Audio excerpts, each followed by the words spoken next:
نحمده ونصلي ونسلم على رسوله الکریم۔ السلام علیکم ورحمۃ اللہ وبرکاتہ۔ آج تفسیر کے حوالے سے پروگرام ہے، تو تفسیر کے حوالے سے جو پروگرام میں کر رہا ہوں، اس سے پہلے میں بہتر سمجھتا ہوں کہ دین کے حوالے سے کچھ بات آپ کو بتاؤں، کیونکہ یہ بہت ضروری ہے۔ اگر کہ آپ چاہتے ہیں کہ اپنے آپ کو بچائیں اور دین سیکھ لیں، اور دین سیکھنے کے لیے آپ کو مدرسہ بھی نہ جانا پڑے، اور وہ بنیادی چیزیں میں آپ کو ایسی بتا دوں کہ اگر میں بھی آپ کے ساتھ جھوٹ بولوں تو آپ مجھے بھی پکڑ لیں، کیونکہ آج کل لونڈے لپاڑے جنہیں میں کہتا ہوں، جنہیں محمد علی مرزا ہو گیا اور اس طرح کے لوگ ہیں، غامدی ہو گیا، محمد شیخ ہو گیا، اور اس طرح بہت سارے لوگ آ گئے ہیں جی، کہ آپ ان کو نہیں معلوم کر سکتے۔ ہمیں ان کو معلوم کرنے کے لیے جو ہے تو اپنا پورا تجربہ اور پورا علم جو اللہ نے اپنے فضل و کرم سے عطا فرمایا، ہماری کوئی حیثیت نہیں ہے کہ ہمیں اپنے آپ کو کوئی بہت بڑا چودھری بنا کر پیش کریں دین کا۔ ہم دین کے چودھری نہیں، دین کے خادم ہیں۔ تو یہ چیز ہے جو میں آج آپ کی خدمت میں پیش کر رہا ہوں، اور دین کا ایک ایسا اصول آپ کو دے رہا ہوں کہ جو انشاءاللہ اگر آپ نے اس پروگرام کو سمجھ لیا تو آپ کو زندگی میں کوئی گمراہ نہیں کر سکے گا۔ یہ بات آپ میری لکھ کر لے لیں، کیوں؟ آپ کے پاس ایک ٹول ہوگا، ٹول۔ جب وہ ٹول آپ کے پاس ہوگا نا، تو ان لوگوں کو جو آج کے دور کے، ان کو آپ بڑی تیزی کے ساتھ پکڑ لیں گے۔ اور اگر اس کو اسکپ کر کے مت دیکھیں۔ اگر آپ نے اسکپ کر کے دیکھنا ہے نا، تو پھر آپ بے شک اس ویڈیو کو مت دیکھیں۔ کیوں؟ کہ آپ کو کچھ بھی پتہ نہیں چلے گا۔ یہ جو پوری ویڈیو ہے نا، اس کا ایک ایک جملہ دوسرے سے مربوط ہے، اور ایک ایک جملہ، ایک ایک لفظ اس طریقے سے ایک دوسرے کے ساتھ مربوط ہے کہ یہ پھر دوسرے لفظ کا معنی آگے منتقل کرتا ہے۔ تو اب ہم چلتے ہیں اپنے پروگرام کی طرف، اور اس کو میں آپ کی خدمت میں پیش کرتا ہوں، ان اصول و قوانین کو۔ دیکھیں، دین کی بنیاد روایت اور درایت پر ہے، لیکن بنیادی طور پر صرف ایک اصول ہے، اور وہ ہے روایت۔ روایت کسے کہتی ہیں؟ کسی بھی معاشرے کی، اس وقت دنیا میں جتنے معاشرے جیتے ہیں، اسلامی معاشرہ، کرسچینٹی، جوڈائزم، بدھزم، ہندو مت، ٹھیک ہے جی، زرتشت، آتش پرست، بے دین، یعنی جو ملحد ہیں، اللہ کو نہیں مانتے، یہ سب کسی نہ کسی سوسائٹی کا حصہ ہے۔ ان کے پاس جو چیز بھی پہنچی ہے وہ ایک روایت کے ذریعے پہنچی ہے۔ روایت کسے کہتے ہیں؟ روایت کہتے ہیں کوئی شخص کسی اصول کو، کسی چیز کو، کسی نظام کو، کسی ایونٹ کو، کسی بھی واقعہ کو، یا کسی نظام کے خد و خال کو قول کے ذریعے، یعنی گفتگو کے ذریعے، یا تحریر کے ذریعے وقت کے موجودہ لوگ جو ہیں ان تک پہنچائے، اور پھر وہاں سے یہ سلسلہ نسل در نسل، نسل در نسل جاری ہو جائے۔ اس کو کہتے ہیں روایت۔ درایت ہے عقل کا نام۔ عقل کے ذریعے سے آپ ایک چیز کو سمجھتے ہیں، غور و فکر کرتے ہیں، سوچ کرتے ہیں، اس کے بعد آگے بڑھتے ہیں۔ اب دین کی بنیاد انہی دو چیزوں پر ہے، روایت جو کہ پہلا ستون ہے، اور درایت جو کہ دوسرا ستون ہے، اور درایت اس میں روایت کے تابع ہے۔ اب روایت کس طریقے سے اپنا کام کرتی ہے؟ مطلب مثلا الاسناد من الدین، اسناد جو ہیں وہ دین سے ہیں، یعنی ہم جو روایت کرتے ہیں۔ اچھا، یہاں پر ایک بات آپ کو اور بتا دوں، یہ ایک جنرل ڈیفینیشن ہے جو میں نے آپ کو روایت کی بتائی ہے، جس کے اندر کل جہان کے تمام نظام حیات موجود ہیں۔ ایک اسلامی روایت کی ڈیفینیشن ہے، جس طرح قرآن ہمارے تک روایت کے ذریعے پہنچا ہے، اس طرح حدیث ہم تک روایت کے ذریعے پہنچی ہے۔ قرآن نبی علیہ السلام کی زندگی میں ہی صحابہ اکرام کے سینے میں محفوظ ہو گیا تھا، اور پھر ابوبکر صدیق صاحب اور ان کے بعد عثمان غنی صاحب رضی اللہ تعالیٰ عنہ نے اس کو تحریری طور پر جمع فرمایا، اور پھر وہ جو تحریر تھی، وہ تحریر یعنی ایک قرآن، وہ پھر آگے روایت کے ذریعے چلتا چلا گیا۔ کیسے؟ وہ حفظ تھا۔ روایت کے اسلام میں دو محفوظ ترین طریقے ہیں، ایک حفظ، دوسرا تحریر۔ حفظ میں تو قرآن آیا، اور بعد میں وہ بھی تحریر ہو کر حفظ کے ساتھ ساتھ بڑھتا چلا گیا۔ پھر اس طریقے سے حدیث ہے۔ حدیث میں روایت کیا، لوگوں نے حدیثوں کو یاد کیا، اور اس کے بعد اس کو روایتاً آگے پیش کیا. ٹھیک، یہ اب خاص اسلامک اس میں لے آیا ہوں کہ ایک خاص طریق سے مختلف شخصیات کا ذکر کیا جائے کہ کس نے کس سے سنا اور کس تک پہنچایا. پھر عقل کے ذریعے اس کے کچھ اصول طے کیے گئے، اور وہ اصول پہلے ہمیں روایت سے ملے. روایت لینے کے بعد نبی علیہ السلام نے ہی وہ اصول ہمیں عطا فرمائے. پھر ان اصولوں کو ہم نے ذہانت سے، عقل سے، ان چیزوں کو ہم نے ازبر کیا، یاد کیا، سیکھ لیا. پھر ان پر ہم نے مزید فردر ریسرچ کی، فردر اس کے اندر ہم انویسٹیگیٹ کرتے چلے گئے، اور ان چیزوں کو ہم مضبوط مزید اتھینٹیکیٹ بھی کرتے چلے گئے اور اسٹرینتھن بھی کرتے چلے گئے. اور پھر ہم کیا کیا، ہم اس کے بعد ہم نے کچھ اصول و قوانین مزید مرتب فرمائے ان بنیادوں پر جو نبی علیہ السلام نے دی تھی. سورۃ الحجرات کی ایک آیت میں آپ کی خدمت میں پیش کرتا ہوں، اور آپ کو وہ یہاں سے پتہ چل جائے گا کہ کس طریقے سے ہم نے اصول و قوانین اخذ کیے ہیں. اعوذ باللہ من الشیطان الرجیم. یا ایھا الذین آمنوا ان جاءکم فاسق بنبأ فتبینوا ان تصیبوا قوما بجہالۃ فتصبحوا علی ما فعلتم نادمین. کہ اے مومنو، جب کوئی فاسق جھوٹا تمہارے پاس کوئی خبر لے کر آئے تو اس کی تحقیق کر لو، اس کی پوری اس کے اوپر گواہ قائم کر لو. ایسا نہ ہو کہ تم جہالت میں کسی قوم کو نقصان پہنچا دو، کسی قوم پر کوئی تہمت لگا دو، کسی قوم پر کوئی جھوٹ باندھ دو، اور اس کے بعد اس فعل پر تم کیا ہو، نادم ہو. تو یہ اصول ہمیں قرآن نے دے دیا. یہ اصول ہمیں روایت سے ملا ہے. قرآن روایت ہے، کلام اللہ ایک روایت ہے. اس کے اندر دو طریق پر اللہ تعالیٰ نے چیزوں کا ذکر فرمایا ہے. کس طریقے سے؟ ایک وہ چیز ہے جو توحید ہے، ایک وہ چیز ہے جو غیر توحید ہے. دونوں چیزوں کا یعنی اسلام، توحید، کفر، بت پرستی، شرک، ان دونوں کی روایت ساتھ ساتھ چلتی آ رہی ہے، اور ان دونوں روایتوں کے اصول ہمیں ملتی ہیں. ایک روایت یہ ہے جو میں نے ابھی آپ کو بتائی.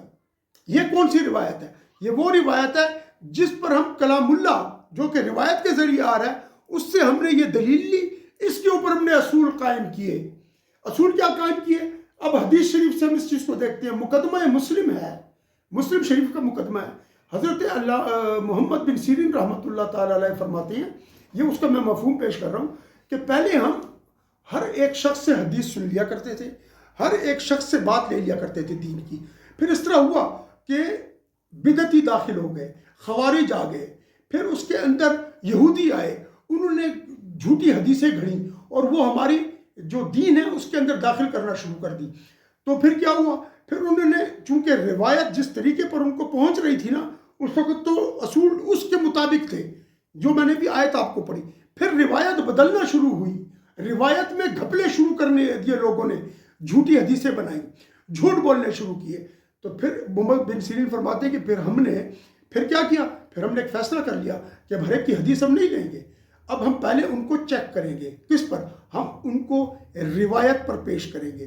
جو روایت وہ لے کر آئے ہیں اس کے لیے جو ہم نے اصول بنائے ہیں ان اصولوں کے اوپر پیش کریں گے، درایتاً ان کو پرکھیں گے.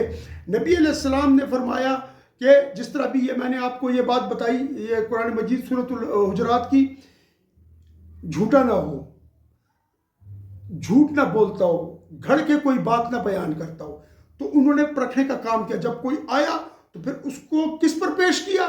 وہ جو قرآن کی روایت آئی ہے، جو توحید کا علم لے کر آئی ہے، جس نے سچ بولنے کا کہا، حدیث کے علم پر پیش کیا. نبی علیہ السلام سے ایک صحابی نے پوچھا، رسول اللہ مسلمان زنا کر سکتا ہے؟ فرمایا ہاں.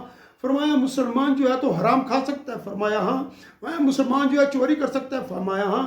شراب پی سکتا ہے؟ فرمایا ہاں. مومن جھوٹ بول سکتا ہے؟ فرمایا ہرگز نہیں.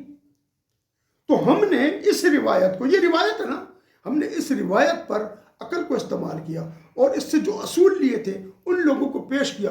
تو پتہ لگ گیا کہ کوئی تو بدعتی ہے، کوئی جو ہے تو خارجی ہے، کوئی جو ہے تو یہودی ہے، اس کو دین کی سمجھ ہی نہیں ہے.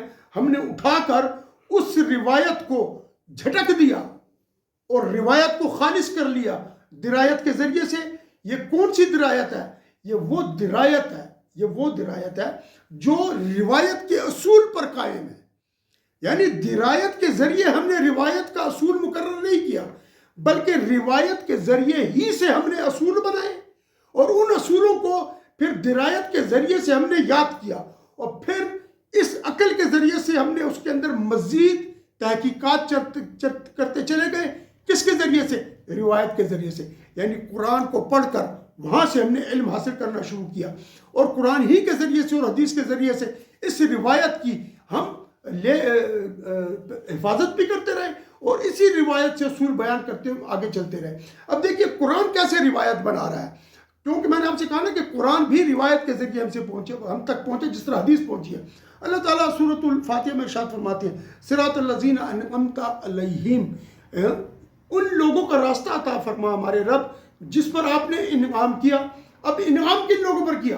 اولئک انعم اللہ علیہم من النبیین والصدیقین والشہداء والصالحین، اور یہ وہ لوگ ہیں جن پر ہم نے انعام کیا، نبیوں میں سے، صدیقوں میں سے، شہیدوں میں سے اور صالحین میں سے۔ اب یہ جو روایت ہے، یہ روایت ہمیں ایک اصول دے رہی ہے۔ وہ اصول کیا ہے؟ وہ اصول یہ ہے کہ یہ روایت جو کہ دین کی ہے، قرآن کیا روایت دے رہا ہے؟ وہ گزرے ہوئے لوگ جو اللہ کے، جن پر اللہ کا انعام ہوا اور جو صحیح راستے پر تھے۔ تو ہم نے دیکھا صحیح راستے پر کون تھے؟ پیغمبر تھے، شہید تھے، صدیق تھے، صالحین تھے۔ ہم نے دیکھا پھر ان کی صفات اور خصوصیات کیا تھی، تو ہمیں پھر مجبوراً روایت کی طرف جانا پڑا۔ تو روایت میں جب گئے تو پتہ لگا کہ اللہ تعالیٰ نے قرآن مجید میں ارشاد فرمایا چوری نہیں کرنی، زنا نہیں کرنا، شرک نہیں کرنا، اور جھوٹ نہیں بولنا، اور مسلمانوں آپس میں مل کے رہنا ہے، تفرقہ بازی میں نہیں پڑنا۔ یہ سب ہمیں وہاں سے روایت مل گئی۔ اب اس روایت کو ہم نے لے کر ہم نے اصول بنائے کہ جی ہم نے جو روایت لینی ہے اور جو بات ہم نے آگے روایت تک پہنچانی ہے تو وہ کس شخص کی پہنچانی ہے۔ ہم نے دیکھا کہ اس میں شخص ہے کون، تو ہم نے دیکھا کہ کون تھا وہ؟ سچ بولنے والا، زنا نہ کرنے والا، شراب نہ پینے والا، جھوٹ نہ بولنے والا۔ تو ہمیں یہ چیز مل گئی۔ یہ وہ مقام ہے جہاں پر ہم نے یہ اصول اخذ کر لیے، اور پھر عقل کو ان اصولوں کے ماتحت کر دیا۔ عقل کو ان اصولوں سے باہر نہیں نکلنے دیا گیا۔ ہم نے کوئی ایسے اصول قائم نہیں کیے کہ جو قرآن و حدیث کے مخالف ہو، بلکہ وہ اصول ہم نے لیے جو قرآن و حدیث سے موافق تھے، یعنی درایت کو روایت کے ماتحت کیا، اور یہی وہ بنیادی اصول ہے جس پر باقی تمام اصولوں کی بنیاد رکھی گئی ہے۔ قرآن مجید میں جو ہمیں جو کچھ دیا گیا ہے، ہمیں جو کچھ عطا کیا گیا ہے، وہ قرآن مجید سے ہمیں ملا اور نبی علیہ السلام کی سنت مطہرہ سے۔ اب یہ اصول سکھانے والا کون ہے؟ یہ حضور نبی پاک صلی اللہ علیہ وسلم کی ذات اقدس ہے۔ آپ صلی اللہ علیہ وسلم ایک معلم کی صورت میں بیٹھے ہوئے ہیں، اور آپ صلی اللہ علیہ وسلم ہمیں تعلیم دے رہے ہیں۔ تو 4 ماخذ آپ نے بتائے، ایک اللہ کی کتاب، دوسری سنت نبی پاک صلی اللہ علیہ وسلم، اسی سنت کے اندر ایک اور حدیث کے ذریعے نبی پاک صلی اللہ علیہ وسلم کی اولاد مبارکہ بھی موجود ہے، اجماع، یہ تیسرا قیاس، تیسرا وہ ہے جس کے ذریعے ہم قوانین کا اور جو اصول ہیں ان کو اخذ کرتے ہیں، اور چوتھی چیز ہے قیاس۔ ان چاروں کی تعلیم جو ہے وہ ہمیں حضور نبی محترم صلی اللہ علیہ وآلہ وسلم نے دی ہے۔ اس طریقے سے نہیں ہے کہ ہم نے خود اپنی طرف سے کوئی چیز پیدا کی ہے، نہیں۔ یہ جو روایت ہے نا، آپ دیکھیں یہ عقل اس کے ساتھ ساتھ چل رہی ہے، اس کے ماتحت چل رہی ہے، کیونکہ عقل کہتی ہے، جب معجزہ ہوتا ہے نا، نبی پاک صلی اللہ علیہ وسلم نے چاند کو 2 ٹکڑے کر دیا اشارہ کر کے، تو عقل کے پاس تو کوئی دلیل نہیں تھی۔ عقل تو رہے گی کہ یہ کیا ہے، یہ کیا ہو رہا ہے، یہ کیسے ہو سکتا ہے۔ لیکن روایت کیا کہتی ہے؟ روایت میں چونکہ ایمان بھی تو روایت کے ذریعے آیا نا، عقیدے کے ذریعے سے آیا۔ ایمان نے کہا، عقیدے نے کہا درست ہے کہ ایمان بالغیب ہے ہمارا اللہ پر، اور اللہ ہر چیز پر قادر ہے، اللہ سب کچھ کر سکتے ہیں، اللہ قادر مطلق ہے، قوت ہے، ان کا علم ہے، ارادہ ہے، قدرت ہے، مشیت ہے۔ وہ جب چاہتے ہیں فعال لما یرید، جس چیز کا چاہتا ہے ارادہ کرتا ہے، جس چیز کا ارادہ کرتا ہے اس کو پورا کر دیتا ہے۔ اور جب کسی کام کے کرنے کا ارادہ فرما لے تو اس کو کہتا ہے کن فیکون، کہتا ہے کن ہو جا، بس وہ چیز ہو جاتی ہے۔ تو اس روایت نے، عقل حیران تھی، روایت حیران نہیں تھی، کیونکہ ایمان روایت سے آیا تھا، عقل سے نہیں۔ اگر عقل سے ایمان حاصل ہو سکتا تو پھر خداوند کریم کو، رب کریم کو کسی پیغمبر کو بھیجنے کی ضرورت نہیں تھی۔ پیغمبر کو اس لیے بھیجا گیا کہ وہ روایت کی حفاظت کر سکے، اور روایت کو بعین ہی جس طرح رب کریم سے آئی وہی ایک روایت ہی ہے جو اللہ بھیج رہے ہیں۔ کلام ہے نا اللہ کا کلام آ رہا ہے، اور وہ ایک روایت کی صورت میں آ رہا ہے. نبی علیہ السلام اس کو پڑھ رہے ہیں، یاد کر رہے ہیں، پھر صحابہ کو سکھا رہے ہیں. یہ روایت شروع ہے. اللہ تعالیٰ نے اپنا کلام روایت کی صورت میں نیچے بھیجا. جبریل علیہ السلام کو لے کر آئے ہیں وہ کلام، اور آ کر اللہ کے حضور نبی علیہ السلام مبارک کے حضور میں اس کو پیش کیا. اب اس روایت سے آگے اصول چل رہے ہیں. تو یہاں پر ایک چیز اس کا ہم کنکلوژن کر لیتے ہیں کہ روایت اور درایت ہے. روایت ہمارا دین ہے. درایت کے ذریعے سے ہم اس دین سے، اس روایت سے، اس کے اندر جو گڑبڑ ہوتی ہے اس کو دور کرتی ہیں. کیسے؟ یعنی یہ عقل ان اصولوں کو استعمال کرتے ہوئے ہم یہ کرتے ہیں، کیونکہ وہ اصول ہم نے سیکھ لیے. جب حضرت معاذ رضی اللہ تعالیٰ عنہ جا رہے تھے یمن گورنر بن کے، تو نبی پاک صلی اللہ علیہ وسلم نے ان سے فرمایا کہ اے معاذ کس طرح فیصلہ کرو گے؟ فرمایا رسول صلی اللہ علیہ وسلم کتاب اللہ سے. میں مفہوماً پیش کر رہا ہوں. یہ مسند امام احمد میں بھی اس حدیث کو روایت کیا گیا ہے. مسند ابو داؤد طیالسی میں بھی اس کو روایت کیا گیا. ٹھیک ہے جی. اور اس کے علاوہ بہقی نے بھی اس کو روایت کیا، اور بہت سارے مقامات پر اس حدیث کو روایت کیا گیا ہے. اس حدیث کو روایت کیا گیا ہے. اور اس حدیث کا جو ہے نا جو مرتبہ ہے اس جگہ پر، تو اس کی بہت ساری جو روایتیں ہیں، جو طرق ہیں، بہت سارے طرق میں آیا ہے کہ اس میں ضعیف طرق بھی ہیں، کئی جگہوں پر یہ منقطع بھی ہے، یہ مرسل روایت بھی ہے. لیکن فقہا کے نزدیک یہ بڑی مشہور ہے اور تمام فقہا نے اس کو اختیار کیا ہے.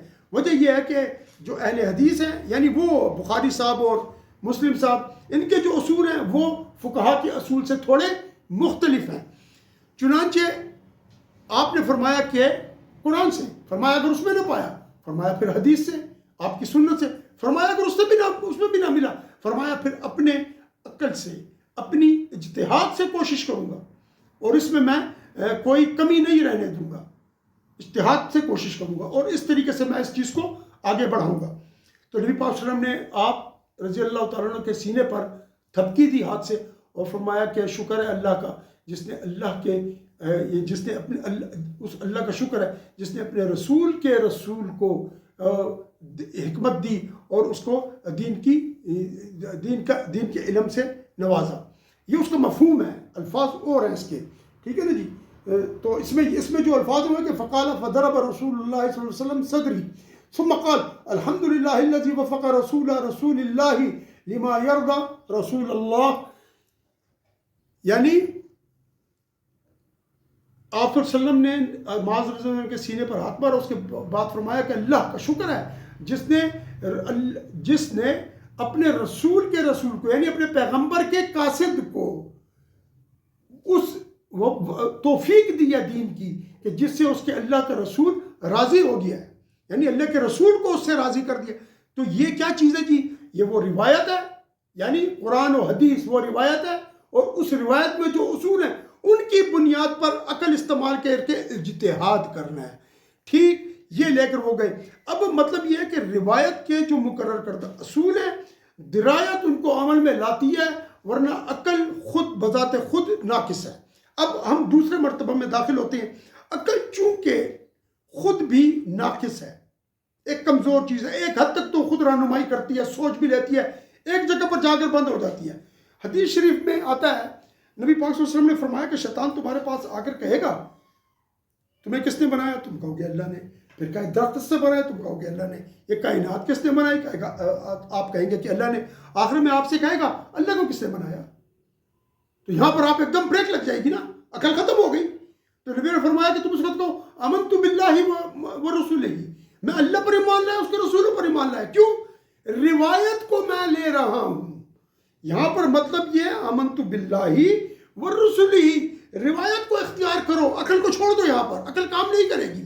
تو درایت کو ہم نے ایک طرف پھینک دیا، ٹھیک ہے نا، عقل کو ہم نے کک آؤٹ کر دیا ادھر سے، اور فوراً روایت کا دامن ہم نے تھام لیا. اور جو ہی روایت کو ہم نے اپنے سینے سے لگایا اور ہم نے مان لیا کہ اللہ ہے، اور ہم نے مان لیا کہ رسول اللہ صلی اللہ علیہ وسلم ہیں، اللہ تعالیٰ نے ہم پر اپنی رحمت کی چادر ڈالی اور شیطان کو اتنا دور ہم سے بھگا دیا کہ ہم اپنے ایمان پر قائم رہے. دیکھا کس طریقے سے عقل پیدل رہی، اور روایت نے ہمیں تھام کر کس طریقے سے ہمارے عقیدے کو، ہماری نسلوں کو بھی بچا لیا. تو روایت یاد رکھے، روایت بنیادی چیز ہے، درایت بنیادی چیز نہیں ہے. تو یہاں سے پہلی مرتبہ کہہ رہا ہوں کہ علمی کتابی موت کے گھاٹ اتر گیا، کیونکہ علمی کتابی روایت سے ہٹ کے چل رہا ہے اپنی عقل پہ۔ وہ کہتا ہے بابوں کا خدا اور ہے، کتابوں کا خدا اور ہے۔ میں بتا رہا ہوں کہ تیرا خدا کوئی اور ہے، پتہ نہیں کون ہے۔ ہمارا رب تو وہ ہے جس نے ہمیں روایت دی، اور میں نے آپ کو احادیث سنا دی ہے، اور یہ بڑی مشہور احادیث ہے جو میں آپ کو سنا رہا ہوں۔ آئیے اب آگے، اب جو روایت سے ہٹ کر عقل استعمال کرے گا، مطلب یہ کہ جب اس شیطان نے کہا کہ ہاں جی اللہ کو کس نے بنایا، تو عقل کا استعمال کریں گے، آپ سوچنے لگیں گے۔ جب سوچیں گے ایک تسلسل شروع ہو جائے گا، فلاں نے بنایا ہوگا، فلاں نے بنایا ہوگا، فلاں نے، یہ لا نہایت تک پہنچ جائے گا اور آپ کو کفر کے گڑھے میں لے جائے گا۔ یہاں پر آپ کنفیوز ہو جائیں گے، یہاں پر آپ حیران ہو جائیں گے۔ لیکن جو ہی آپ اس عقل کے حصے کو جھٹکیں گے اور آپ اس طرف چلے جائیں گے جو روایت ہے، آپ بابوں کی طرف چلے جائیں گے کہ جو روایت کے امین ہیں، جو ایک قدم دوسرا قدم نسل در نسل روایت کو تقسیم کر رہے ہیں، وہ روایت کو پھیلا رہے ہیں، تو آپ کہیں گے آمنت باللہ ورسولہ، میں ادھر سوچتے ہی نہیں ہوں، میں تو ڈائریکٹ اپنے رب کی بات پہ جاتا ہوں۔ میرا رب ہے، کیونکہ کائنات بتا رہی ہے کہ کون ہے ایسا کہ جو اس کائنات کو، اتنے سسٹمیٹک سسٹم کو، اتنے سسٹمیٹک چیز کو اس طریقے پر بریک تھرو کیا ہو انہوں نے، رب نے، کہ وہ اس طریقے پر چل رہی ہے اس بریک تھرو کے بعد کہ اس کے اندر کوئی کسی قسم کی رکاوٹ نہیں آ رہی۔ اب جو روایت سے ہٹ کر کے استعمال کرے گا برباد ہو جائے گا۔ اب یہاں پر آئیں جی، یہاں پر تیسرا نقطہ، امپورٹنٹ نقطہ، ہم فرض کریں دنیا میں 7 ارب انسان رہتے ہیں، 1.5 ارب اس میں یا 1.25 ارب اس میں مسلمان ہیں۔ ہم سب کی عقل متفاوت ہے، ہم سب کی عقل آئی کیو لیول ایک لیول کا نہیں ہے، کوئی زیادہ عقل مند ہے، کوئی کم عقل مند ہے۔ اب اگر ہم سب بقول انجینئر یا مستری جہلمی کے ہم بابوں کو چھوڑ دیں، روایت کو چھوڑ دیں، جب یہ کہتا ہے نا بابوں کا خدا اور ہے، یہ روایت کا انکار کرتا ہے، اور جب یہ کہتا ہے نا علمی کتابی، یہ عقل لے کر آتا ہے، کیونکہ عقل جب لوگ استعمال کرنا شروع کرتے ہیں اور روایت کو چھوڑتی ہیں، یہیں پر تو شیطان آ کر شکر ادا کرتا ہے اپنے چیلے کا کہ تم نے میرا کام آسان کر دیا، اور یہاں سے انسان گمراہی کے بدترین گڑھے میں گرنا شروع ہو جاتا ہے۔ اب جب ہم سب کی عقلیں مختلف ہیں، اب جب ہم سب کی عقول ایک جیسی نہیں ہے، آئی کیو لیول جدا جدا ہے، اب جب ہم سب قرآن پڑھیں گے ترجمے کے ساتھ اور اس کے اندر اپنی عقل سے کوئی بات سوچنے کی کریں گے، اور ہمیں کوئی اصول بھی معلوم نہیں ہوگا، ہمارے پاس روایت بھی موجود نہیں ہوگی، تو اور اگر روایت ہمارے پاس موجود ہے جس طرح یہ حدیثیں رکھ کے، تو یہ اپنی مرضی سے ان میں تعویلات کرے گا اپنے نظریے کو ثابت کرنے کے لیے، تو پھر کیا ہوگا؟ پھر ایک ایسا ڈم ڈم چیز بن جائے گی جو آج بنی ہوئی ہے۔ آپ دیکھ لیں، غامدی اپنی عقل استعمال کرتا ہے، کیا کر رہا ہے، کیا کر رہا ہے، یہاں تک کہ وہ منکر ہے روایت کا، وہ قرآن کو اپنی عقل کے حساب سے پڑھتا ہے، نہ کہ قرآن کو اس روایت کے حساب سے۔ ٹھیک، پھر جب آپ اپنی عقل سے کریں گے تو سارے کا سارا معاملہ بگڑ جائے گا۔ اب معاذ رضی اللہ تعالیٰ عنہ سے جو سوال و جواب ہوئے تھے، وہ یہی اصول کی پہچان کروائی تھی نبی علیہ السلام نے کہ دیکھو میں معاذ کیا کرے گا، تو جب انہوں نے کہا کہ کتاب اللہ، یعنی پہلے میں یہ وہ روایت پکڑوں گا جو اللہ کی طرف سے آئی ہے، پھر میں اس روایت کو سنبھالوں گا جو حضور نبی پاک صلی اللہ علیہ وسلم نے دی ہے، پھر جب اس میں نہ پاؤں گا تو اپنی عقل اور اتحاد سے فیصلہ کروں گا۔ کیا مطلب؟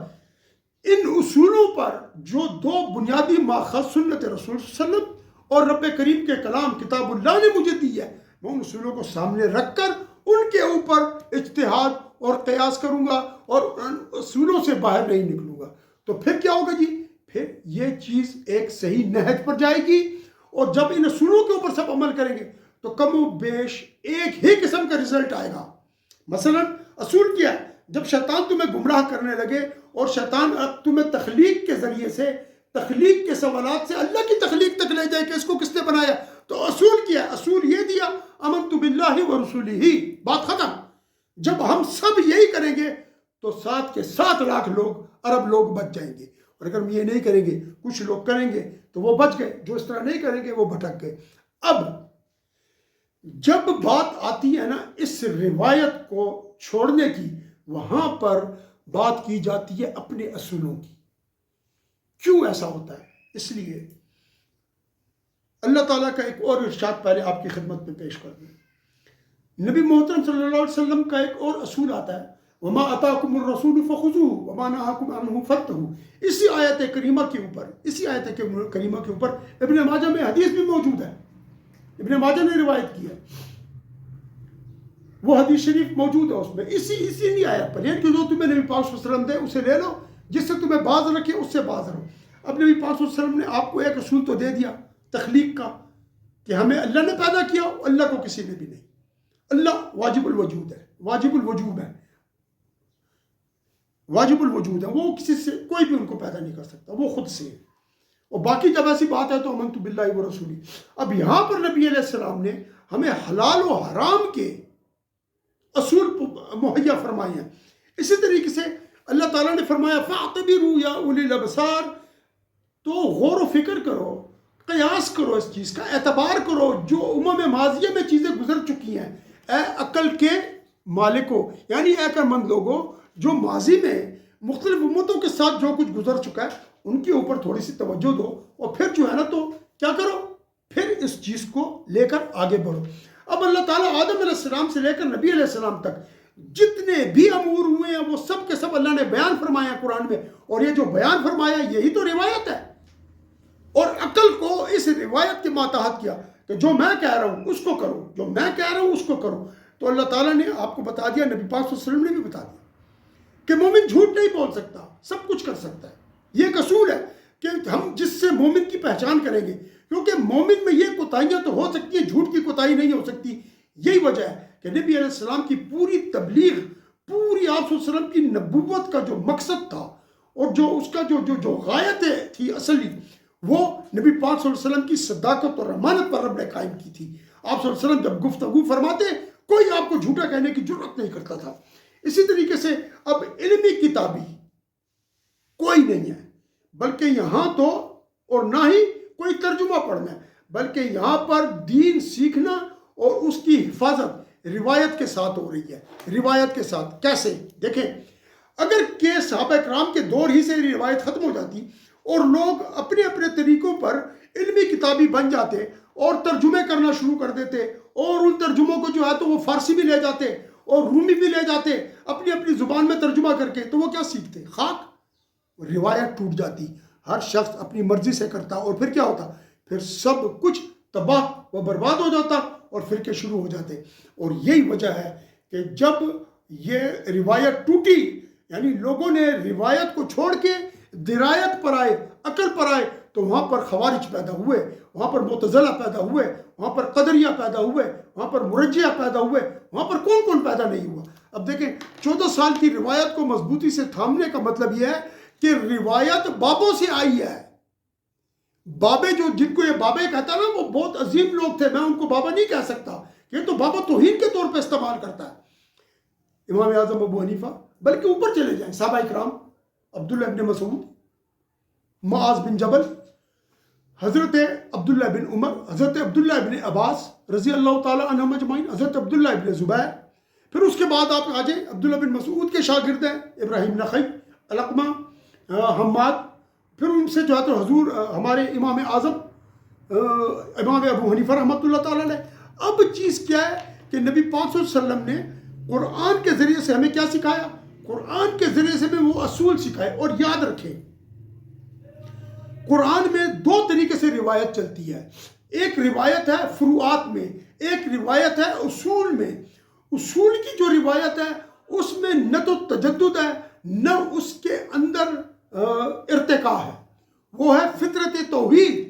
نبی پاک صلی اللہ علیہ وسلم نے فرمایا اللہ تعالیٰ نے ہر بچے کو فطرت توحید پر پیدا کیا. تو اس کے والدین ہیں جو اس کو مجوسی بنا دیتے ہیں، عیسائی بنا دیتے ہیں، یہود بنا دیتے ہیں. یعنی فطرت توحید، لا الہ الا اللہ محمد رسول اللہ، اللہ کے سوا کوئی معبود نہیں، اور نبی پاک صلی اللہ علیہ وسلم اللہ کے پیغمبر اور رسول ہیں.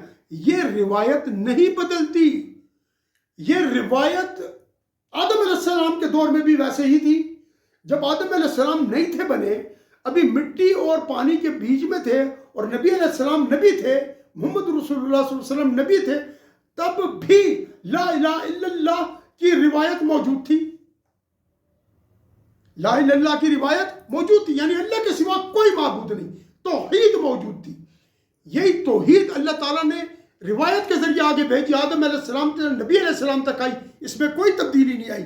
کیوں؟ یہ اصول ہے، اصول میں تبدیلی نہیں ہوتی. لیکن جب فروعات کے اندر آئی تو امام اعظم، امام شافعی، امام مالک، امام احمد بن حنبل، 4 فقہی مسالک موجود ہیں. ہم کہتے ہیں خون نکلے اور بہہ جائے وضو ٹوٹ گیا. امام شافعی رحمۃ اللہ تعالیٰ علیہ کا مسلک یہاں پر جدا ہے. وہ خون نکلتے ہی وضو توڑنے کا کہہ دیتے ہیں، بہنے کی ان کے ہاں شرط نہیں ہے. پھر امام شافعی رفع الیدین سے نماز پڑھتی ہیں. ہم احناف ہیں، ہم رفع الیدین کے بغیر پڑھتے ہیں. لیکن چاروں کو اہل سنت کہا جاتا ہے، یعنی چاروں کے چاروں اہل سنت ہیں. ان کو فرقہ نہیں کہا جاتا. کیوں؟ ان کی جو فروعات ہیں اس میں اختلاف ہے، اور وہ عمل ہے، عبادات اور معاملات کا. لیکن جو بات اللہ کی ذات کے ساتھ ہے تو اس کے اندر کوئی تحریف نہیں، کوئی چینج نہیں، کوئی ارتقاء نہیں، کسی قسم کا تجدد نہیں، کوئی ایولوشن نہیں. کیوں کہ یہ معاملہ ہے توحید کا. اور وجہ یہ ہے کہ الان کا مکان، اللہ آج بھی اسی طرح ہے جس طرح کائنات بنانے سے پہلے تھے. تو اس کا تعلق اللہ کی ذات و صفات سے. جب اللہ کی ذات و صفات میں تجدد، تغیر، تبدل نہیں ہے تو پھر توحید میں کیسے تغیر و تبدل آئے گا؟ تو توحید قائم رہے گی اسی طریقے سے جس طریقے سے اللہ کی ذات و صفات ہے. میں جو توحید کے لیکچر دے چکا ہوں عقائد کے اوپر، آپ پلیز ان کو دیکھیں. وہ جو ہے نا اس میں نے لکھا ہوا ہے عقیدے کے حساب سے. چونکہ اب میں تفسیر کی طرف جا رہا ہوں تو اس سے پہلے میں آپ کو ایک بنیاد فراہم کر رہا ہوں کہ تاکہ آپ قرآن کو اچھے طریقے سے سمجھ سکیں. اب اگر کہ ہم قرآن کو چھوڑ دیں اور اپنے ترجمے کرنا شروع کر دیں اور ترجمہ پڑھنا شروع کر دیں، تو ترجمہ قادیانیوں نے کیا ہے، معتزلہ نے کیا ہے، ترجمہ پرویزیوں نے کیا ہے، ترجمہ جو ہے تو قدریوں نے کیا ہے، مرجیوں نے کیا ہے، انجینئر محمد علی مرزا اور اس کے جیسے اور لونڈے لپاڑے جو آئے ہوئے ہیں وہ بھی یہ ترجمے کر رہے ہیں، اللہ معاف کرے، اور بالکل غلط کر رہے ہیں. تو روایت کا مطلب یہ ہے کہ ہم نے روایت کو یاد کرنا ہے عقل سے، اور پھر قرآن پاک کو حفظ کرنا ہے اور ان اصولوں کو یاد رکھنا ہے. اس طریقے سے ہم اپنے اس دین کو لے کر آگے پڑھیں گے. اور تفسیر وہ ہوگی جو نبی علیہ السلام نے صحابہ کو سکھائی، صحابہ نے اگلی نسل کو ٹرانسفر کی، روایت منتقل کی، انہوں نے اگلی نسل کو منتقل کی، پھر یہ نسل در نسل منتقل ہوتے ہوئے یہاں تک آئی. کیونکہ جو تفسیر نبی علیہ السلام کر گئے ہیں اس کے مطابق تفسیر کرنی ہے، اس سے ادھر ادھر ہٹ کے آپ نے نہیں جانا. کیونکہ اللہ کا نبی علیہ السلام کا ارشاد مبارک ہے کہ جس نے قرآن میں اپنی رائے سے کوئی بات کہی، اگرچہ وہ بات ٹھیک بھی ہو جائے تب بھی وہ غلط مانی جائے گی، اس کو عذاب ملے گا اس چیز کا. یہ ترمذی شریف کی یہ روایت میں آپ کے سامنے پیش کر رہا ہوں. اب جو اصول اور جو بنیاد ہمیں فراہم کی گئی اس کے مطابق کیا ہے جی؟ اس کے مطابق یہ ہے کہ جو توحید ہے اس پر تو ہم قائم ہیں. لیکن جب معتزلہ نے توحید کو چھیڑا اور توحید کے اصول چھیڑے، جب معتزلہ نے انہوں نے کہا قرآن مخلوق ہے، ہم نے کہا قرآن تو اللہ کا کلام ہے. کلام کرنا اللہ کی ایک صفت ہے. جب اللہ کی وہ صفت کو تم مخلوق کہہ رہے ہو تو اللہ کی ذات جو کہ غیر مخلوق ہے، بے مثل و بے مثال ہے، اس کے ساتھ ایک صفت جو کہ مخلوق کہہ کے تم لگا رہے ہو کیسے مخلوق ہو سکتی ہے؟ تو قرآن کی جو حروف ہیں یا جو قرآن لکھا ہوا ہے، یہ چیز جو لکھی ہوئی ہے، اس کے اندر جو الفاظ ہیں، یہ جلد ہے، کاغذ ہے، یہ تو مخلوق ہو سکتے ہیں حروف ہماری، ہم بولتے ہیں، لیکن اللہ کا کلام مخلوق نہیں ہے. اب اس طریقے سے معتزلہ نے کہا، قدریہ آئے، جبریہ آئے، انہوں نے عقائد کے اندر مسئلہ چھیڑ دیا. جب عقائد میں مسئلہ چھیڑا بات ختم ہو گئی. یہ اہل سنت والجماعت سے نکل گئے کیونکہ انہوں نے روایت کو چھوڑ دیا. تو اصل ایمان وہ ہے کہ جب روایت کو مضبوطی سے پکڑ کر اس پہ قائم رہا جائے. جب بھی آپ روایت چھوڑیں گے درایت آپ کو تباہ کر دے گی. ہمیشہ روایت کے ساتھ عقل کو لے کر چلنا ہے، ورنہ عقل اللہ تعالیٰ کی معرفت حاصل کرنے کا مقام نہیں رکھتی. اللہ کی معرفت کا مقام ایمان بالغیب اور ایمان بالقلب ہے. قلب کے اندر وہ چیز ہے کہ جو ایمان کو عطا فرماتی ہے. یہی وجہ ہے کہ 4 کے 4 مسالک، امام حنفیہ، شافعیہ، مالکیہ، حنبلیہ، چاروں کے چاروں اہل سنت والجماعت ہیں، اور ان سب کا ایک عقیدہ ہے. ایک عقیدہ کیا ہے؟ مثلا استوا میں استوا معلوم، کیفیتہ مجہول، سوال عنہ بدعۃ والایمان بہ واجب. یعنی ثم استوى علی العرش، پھر اللہ تعالیٰ نے عرش پر استوا فرمایا. تو کہتے استوا کیا ہے، یہ عرش پر کس طرح استوا فرمایا؟ تو فرمایا کہ استوا معلوم ہے، اللہ نے استوا کیا یہ میں معلوم ہے، کیفیت معلوم نہیں ہے، مجہول ہے، ہمیں نہیں پتہ کیسے ہے یہ. ٹھیک ہے نا، جس طرح یہ کہتے ہیں اہل حدیث ابن تیمیہ والے، محمد بن عبد الوہاب والے، کہ وہ اس پہ بیٹھا ہے جس طرح میں کرسی پر بیٹھا ہوں. نعوذ باللہ، یہ سب جھوٹ بکواس ہے، یہ مجہول ہے. سوال کرنا بدعت ہے. یہ نہیں کہو کہ کیسا استوا، نہ، بس آمنا و صدقنا، میں ایمان لایا اللہ کے استوا کرنے پر، اور جو اللہ نے فرمایا اس کے مطابق. وہ ایمان بھی واجبون، اور اس پر ایمان لانا واجب ہے. جو بھی اس کے اوپر سوال کرے گا گیا، اسی کے اوپر سوال کیا ان سب نے، اور یہ برباد ہو گئے، یہ تباہ ہو گئے. اور آخری آیت، آخری حدیث، میری امت ان قریب 72 فرقوں میں تقسیم ہو جائے گی، یا 73 فرقوں میں تقسیم ہو جائے گی، سب کے سب جہنم میں سوائے ایک کے. فرمایا صلی اللہ علیہ وسلم وہ کون ہے؟ فرمایا وہ جو میرے اور صحابہ کے طریقے پر ہے. تو یہ کون ہے؟ یہ وہ ہیں جو اہل سنت والجماعت ہے، اور جنہوں نے روایت کو پکڑا ہے اور جو اس چیز سے نہیں ہٹے. یہی وجہ ہے کہ سند، جب کہتے ہیں نا کہ تم نے مدرسہ فارغ ہو، جی، سند کس مدرسے کی ہے؟ جی سند میرے پاس فلاں مدرسے کی ہے. سند کا کیا مطلب ہے؟ سند کا مطلب ہی یہ ہے جی، سند کا مطلب ہی ہے کہ وہ طریقہ بتاؤ جس طریقے پر چل کے تمہاری بات نبی علیہ السلام تک روایتاً پہنچی ہے، درایتاً نہیں.